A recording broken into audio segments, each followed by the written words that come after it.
നമുക്ക് ഇന്ന് സ്പെഷ്യലായിട്ട് ഒരു ഐറ്റം തയ്യാറാക്കാവേ. ഇപ്പോൾ എല്ലാവരും മസാല ദോശ കഴിച്ചിട്ടുണ്ടാവും. എന്നാൽ ഇന്ന് നമ്മൾ തയ്യാറാക്കാൻ പോകുന്നത് ചിക്കൻ മസാല ദോശയാണ്. അപ്പോൾ വളരെ സിമ്പിളാണ് തയ്യാറാക്കാൻ വേണ്ടിയിട്ട്. അപ്പോൾ എല്ലാ വീട്ടിലും സാധാരണ ഇഡലിയും ദോശയൊക്കെ തയ്യാറാക്കാറുണ്ട്. അപ്പോൾ വെറൈറ്റി ആയിട്ട് ആ ദോശമാവ് വെച്ചിട്ട് തന്നെ നമുക്കൊരു നല്ല ടേസ്റ്റി ആയിട്ടുള്ളൊരു ചിക്കൻ മസാല ദോശയുടെ റെസിപ്പി നോക്കാം.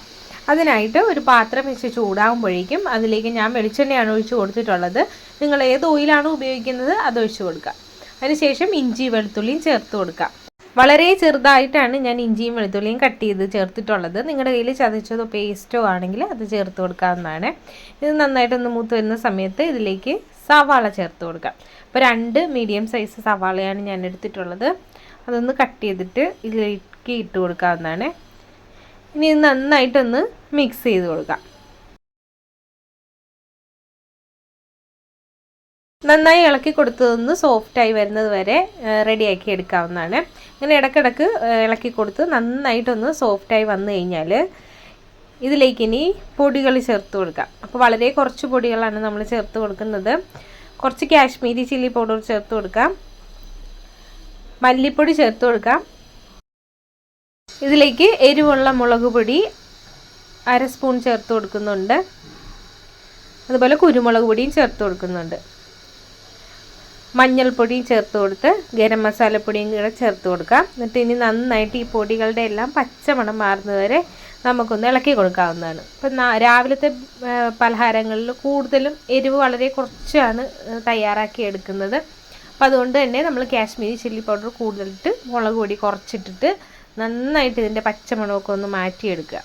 അതിനുശേഷം ഇതിലേക്ക് ഒരു തക്കാളി വളരെ കനം കുറച്ച് കട്ട് ചെയ്തിട്ട് അതിട്ട് കൊടുക്കുക.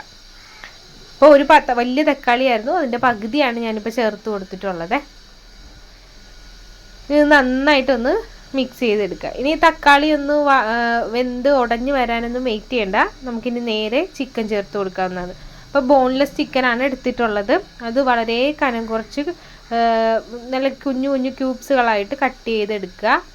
ഏത് ഷേപ്പിൽ വേണമെങ്കിലും കട്ട് ചെയ്തെടുക്കാം. വളരെ കനം കുറച്ച് കട്ട് ചെയ്യണമെന്ന് മാത്രം. അങ്ങനെ ഞാൻ കുറച്ച് ബോൺലെസ് ചിക്കൻ്റെ ഇതുപോലെ കട്ട് ചെയ്ത് കഴുകി വൃത്തിയാക്കി വെള്ളമൊന്നും ഇല്ലാതെ ഈ മസാലയിലേക്ക് ചേർത്ത് കൊടുക്കാം. ഇനി ഇത് നന്നായിട്ട് മസാലയും ആ ചിക്കനും എല്ലാം കൂടെ ഒന്ന് മിക്സ് ചെയ്തിട്ടെടുക്കാം. ഇതിലേക്ക് ഇനി ആവശ്യത്തിനുള്ള ഉപ്പ് കൂടെ ചേർത്ത് കൊടുക്കാവുന്നതാണ്. നന്നായിട്ടൊന്ന് മിക്സ് ചെയ്ത് കഴിഞ്ഞാൽ ഇതിനി മൂടി വെച്ചിട്ട് ലോ ഫ്ലെയിമിൽ വെച്ച് ഈ ചിക്കൻ ഒന്ന് കുക്കാവുന്നത് വരെ നമുക്കൊന്ന് റെഡിയാക്കി എടുക്കാം. അപ്പോൾ ഇടയ്ക്ക് മൂടി തുറന്ന് ഇളക്കി കൊടുക്കുകയും വേണം.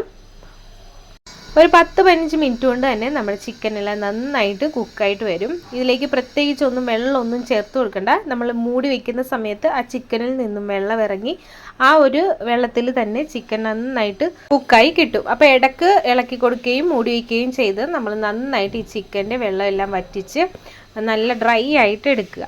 അപ്പോൾ ഇവിടെ നന്നായിട്ട് ചിക്കൻ കുക്കായി വന്നിട്ടുണ്ട്. ഇനി നമുക്ക് മൂടി വയ്ക്കണമെന്നില്ല. നല്ല ഡ്രൈ ആയിട്ട് വന്നതിന് ശേഷം ഇതിലേക്ക് പൊട്ടറ്റോ, നമ്മൾ ഒരു പൊട്ടറ്റോയാണ് എടുത്തിട്ടുള്ളത്. അത് ഇതുപോലെ തൊലിയെല്ലാം കളഞ്ഞ് കട്ട് ചെയ്ത് ഉപ്പും മഞ്ഞൾപ്പൊടിയും കൂടെ ചേർത്തിട്ട് കുക്കറിൽ വേവിച്ചെടുത്തതാണ്. അപ്പം നന്നായിട്ട് ഇതൊന്ന് ഇളക്കിയാൽ തന്നെ പൊടിഞ്ഞു പോകുന്ന പരുവത്തിലാണ് നമ്മൾ കുക്ക് ചെയ്തെടുത്തിട്ടുള്ളത്. അത് ഇതിലേക്ക് ചേർത്ത് കൊടുക്കുക. ഇതിൻ്റെ കൂടെ തന്നെ കുറച്ച് കറിവേപ്പില ഉണ്ടെങ്കിൽ അതും മല്ലിയിലയും പുതിനയിലയും ചേർത്ത് കൊടുക്കുക. അപ്പോൾ ഈ മല്ലിയിലയും പുതിനയിലയും ഇഷ്ടമുള്ളവർക്ക് മാത്രം ചേർത്ത് കൊടുത്താൽ മതി. ചേർത്ത് കൊടുക്കുന്നത് നല്ലതാണ്, നല്ലൊരു ടേസ്റ്റ് കിട്ടും നമ്മുടെ മസാല ദോശയ്ക്ക്. അപ്പോൾ ഈ മിക്സ് നമ്മൾ നന്നായിട്ടൊന്ന് ഇളക്കി കൊടുക്കുക. അപ്പോൾ പൊട്ടറ്റോ എല്ലാം ആവശ്യത്തിന് ഉടഞ്ഞു വരും. നമ്മൾ പ്രത്യേകം അതൊന്നും ഉടച്ചു കൊടുക്കേണ്ടതില്ല. ഇത് കണ്ടോ, കുറച്ചധികം നേരം ഇളക്കി വരുന്ന സമയം കൊണ്ട് തന്നെ പൊട്ടറ്റോയൊക്കെ നന്നായിട്ട് മിക്സായി നല്ലൊരു മസാല നമുക്ക് റെഡി ആയിട്ട് കിട്ടിയിട്ടുണ്ട്. ഇനി നമുക്ക് ഫ്ലെയിം ഓഫ് ചെയ്ത് ഈ മസാല മാറ്റി വയ്ക്കാം. ഇനി ദോശ ചുട്ടെടുക്കാം. ഇപ്പോൾ ഇത് നമ്മൾ ഉഴുന്നും അരിയും ഒക്കെ തലേ ദിവസം കുതിർത്ത് അരച്ച് നന്നായിട്ട് റെഡി ആയിട്ട് വന്നിട്ടുള്ള മാവാണ്. ഇതിലേക്ക് ഉപ്പൊക്കെ ചേർത്ത് മിക്സ് ചെയ്ത് വെച്ചിരിക്കുന്നതാണ്.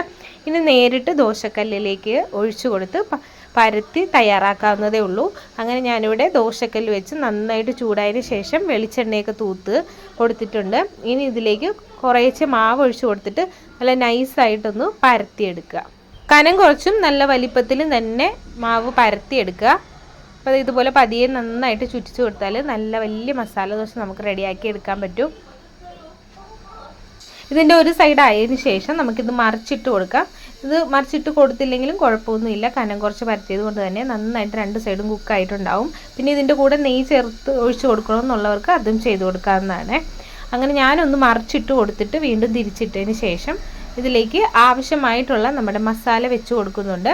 എന്നിട്ട് ഇതൊന്ന് മടക്കിയെടുക്കാം. അങ്ങനെ ബാക്കിയുള്ള മാവുകളെല്ലാം തന്നെ ഞാൻ ഇതുപോലെ തന്നെ തയ്യാറാക്കി എടുത്തിട്ടുണ്ട്. നമുക്കിനി ഇത് പ്രത്യേകിച്ച് കറികൾ ഒന്നും തയ്യാറാക്കേണ്ടതില്ല. ഈ ഒരു മസാല ഉപയോഗിച്ച് തന്നെ നമുക്ക് ഈ ചിക്കൻ മസാല ദോശ കഴിക്കാവുന്നതേ ഉള്ളൂ. അപ്പോൾ വളരെ സിമ്പിളായിട്ടും നല്ല ടേസ്റ്റി ആയിട്ടും തയ്യാറാക്കാൻ പറ്റുന്ന ഒരു അടിപൊളി മസാല ദോശയുടെ റെസിപ്പിയാണ്. അപ്പോൾ എല്ലാവരും ഒന്ന് ട്രൈ ചെയ്ത് നോക്കുക. നമ്മുടെ ഇന്നത്തെ വീഡിയോ ഇഷ്ടപ്പെട്ട് കഴിഞ്ഞാൽ എല്ലാവരും ഒന്ന് ലൈക്ക് ചെയ്യുക, ഷെയർ ചെയ്യുക, കമൻറ്റ് ചെയ്യുക. കൂടാതെ നമ്മുടെ ചാനൽ ആദ്യമായിട്ട് കാണുന്നവരാണ് നിങ്ങളെങ്കിൽ നമ്മുടെ ചാനലും കൂടി ഒന്ന് സബ്സ്ക്രൈബ് ചെയ്ത് നമ്മളെയും കൂടി ഒന്ന് സപ്പോർട്ട് ചെയ്യുക. ചാനൽ സബ്സ്ക്രൈബ് ചെയ്യുന്ന സമയത്ത് തൊട്ട് താഴെ കാണുന്ന ബെല്ലൈക്കൺ കൂടെ ഞെക്കി ഓൾ എന്ന ഓപ്ഷൻ കൊടുക്കുക. എന്നാലേ നോട്ടിഫിക്കേഷൻ ലഭിക്കുകയുള്ളൂ.